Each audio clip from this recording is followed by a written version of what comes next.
क्या हमारा देश डिक्टेटरशिप की तरफ बढ़ता जा रहा है? बहुत से लोगों को यह सवाल गलत लग रहा होगा। बहुत से लोगों को मुझ पे गुस्सा आ रहा होगा।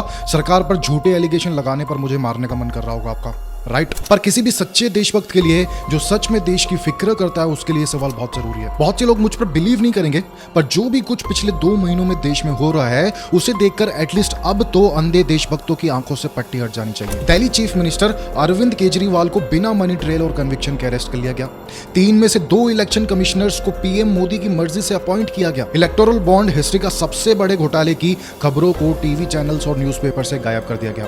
कांग्रेस के बैंक अकाउंट सीज कर दिए गए, ना ही उन्हें कैंपेन करने दिया जा रहा है, और सालों पुराने केसेस खोलकर अब 2024 में इनकम टैक्स ने कांग्रेस पर 1700 करोड़ का फाइन लगा दिया। रिपोर्ट्स बताती है कि कम्युनिस्ट पार्टी पर भी 11 करोड़ का फाइन लगा दिया। देश भर से खबरें आ रही है कि कैसे कैंडिडेट अनाउंस होते ही उन्हें ईडी और आईटी से नोटिस आने शुरू हो जाते हैं। क्या हो क्या रहा है देश में? क्या इस तरह से इलेक्शन लड़े जाएंगे? अब हम लोग देशभक्त होने के नाते क्या कर सकते हैं हमारे देश को बचाने के लिए?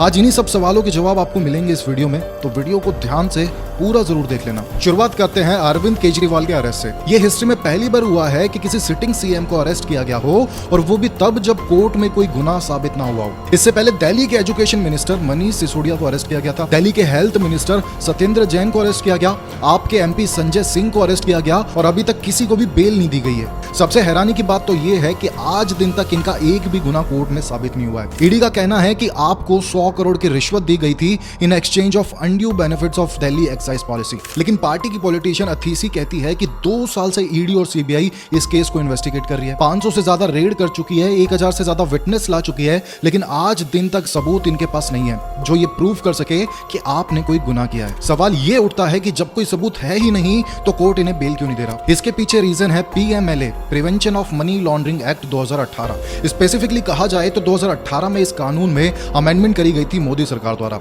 इस अमेंडमेंट में सरकार ने बेल की कंडीशन को बदल दी थी, जिसकी वजह से बेल लेना और ज्यादा मुश्किल हो गया। बाकी कानून में क्या होता है? Innocent until proven guilty. Bail मिलना आपका राइट कंसीडर किया जाता है, लेकिन पीएमएलए में अब क्या हो गया है? Guilty until proven innocent. आपको तब तक बेल नहीं मिलेगी जब तक आप खुद को इनोसेंट प्रूव ना कर दो। इस 2018 के अमेंडमेंट में ईडी को और ज्यादा पावरफुल बना दिया गया था। इन चीजों को तो अरेस्ट होने से पहले केजरीवाल ने खुद एक्सप्लेन भी किया था। ईडी के केसेस में जमानत क्यों नहीं मिल रही लोगों को? किसी को नहीं मिल रही जमानत ईडी के केसेस में, क्यों नहीं मिल रही? अब ये पूरा कानून इन्होंने ईडी में पलट दिया।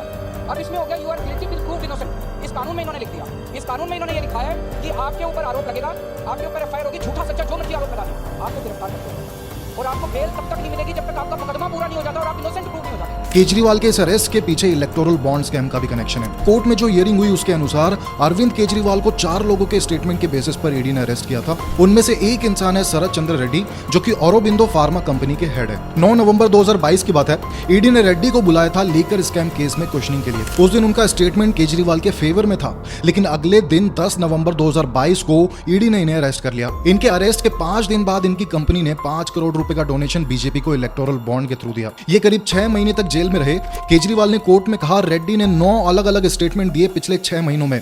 सारे स्टेटमेंट केजरीवाल के फेवर में थे, लेकिन 25 अप्रैल 2023 को स्टेटमेंट केजरीवाल के अगेंस्ट हो गया, जिसके अगले महीने मई 2023 में ईडी ने इन्हें बेल दे दी, और जून 2023 में ये ईडी के अप्रूवर बन जाते हैं इस केस में। और बेल मिलने के 6 महीने बाद इनकी कंपनी बीजेपी को 25 करोड़ का डोनेशन देती है। इसे सोच सकते हैं कि किस लेवल का गेम प्ले चल रहा है। तो इन सब चीजों से एक बात प्रूफ होती है कि ईडी का मकसद सिर्फ इन्हें अरेस्ट करना था, पार्टी को खत्म करके दिल्ली और पंजाब की सरकार गिराना था। इस अरेस्ट के बाद कांग्रेस पॉलिटिशियन राहुल गांधी ने कहा डरा हुआ डिक्टेटर एक लाइफलेस डेमोक्रेसी बनाना चाहता है। मीडिया के साथ बाकी सारे इंस्टीट्यूशन पर कब्जा करना, पार्टीज को तोड़ना, कंपनी से हफ्ता वसूलना, और मेन अपोजिशन पार्टी का अकाउंट फ्रीज कर देना, और सीएम को अरेस्ट करवाना। आखिर ये तानाशाही नहीं तो और क्या है? कांग्रेस को भी कई तरीकों से खत्म करने की कोशिश की जा रही है। अगस्त 2023 में राहुल गांधी पर बहुत ही अजीब डिफेमेशन केस किया गया था, जिसके जरिए उन्हें डिस्क्वालीफाई करने की कोशिश की गई थी, और अब कांग्रेस के बैंक अकाउंट फ्रीज करे जा रहे हैं। इसके पीछे इनकम टैक्स डिपार्टमेंट का कहना है कि कांग्रेस ने अपने रिटर्न फाइल नहीं किए थे डेडलाइन से पहले।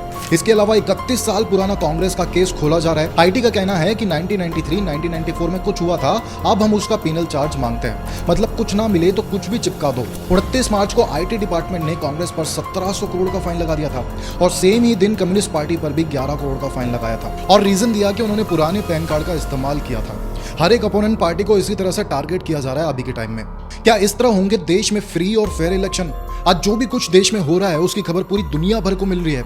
कई कंट्रीज जैसे कि जर्मनी, अमेरिका, यूनाइटेड नेशन ने इसके ऊपर अपना पॉइंट रखा और इंडिया के लिए अपना कंसर्न दिखाया। और हैरानी की बात तो यह है कि कुछ बीजेपी के पॉलिटिशियन तो ओपनली इसे एक्सेप्ट कर रहे हैं और इनडायरेक्टली इसे प्रमोट भी कर रहे हैं। एनसीपी के लीडर प्रफुल्ल पटेल पर भारी करप्शन का आरोप लगाया था बीजेपी के द्वारा।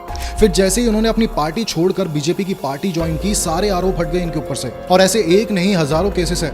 इसके बाद भी लोग कहते हैं कि फिर ये नहीं तो और किसको चुने हम लोग। वैसे सच बात यह है कि इतने अंधभक्त हो चुके हैं लोग कि उन्हें यह पता नहीं है कि क्या सच है और क्या झूठ है। देश में फेयर तरीके से इलेक्शन कंडक्ट करवाने की रिस्पॉन्सिबिलिटी होती है इलेक्शन कमिश्नर ईसी की, लेकिन यहां भी अलग घोटाले चल रहे हैं। जब ईसी अरुण गोयल ने रिजाइन रखा अपनी पोस्ट से, तब सिर्फ चीफ ईसी राजीव कुमार बचे थे और 2 पोस्ट खाली थी।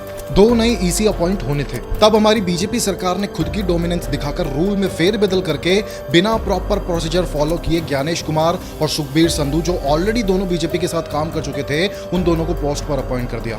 क्या इन इलेक्शन कमिश्नर से एक्सपेक्ट किया जा सकता है कि ये लोग फेयर तरीके से इलेक्शन करवाएंगे? जब लोगों की गाड़ी पर छोटा सा स्क्रैच या डेंट आ जाता है तो लोग चिल्लाने लग जाते हैं। इधर तो देश की गाड़ी डेमोक्रेसी पर इतना बड़ा डेंट लग गया और किसी को फिक्र नहीं है। और ये हालत देखकर भी अगर आप अपनी आवाज नहीं उठाते तो आप क्या सच में देशभक्त हो?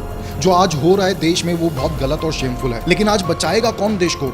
मीडिया को खरीदा जा चुका है, हर इंस्टीट्यूशन कंप्रोमाइज हो चुकी है, अपोजिट लीडर्स अरेस्ट हो चुके हैं और बचा कौन? हम लोग। आज हमें इसके अगेंस्ट आवाज उठाने की जरूरत है अगर हम अपने देश को बचाना चाहते हैं तो। आपका एक वोट बहुत कीमती है, इसलिए सोच समझकर अपने वोट को देना।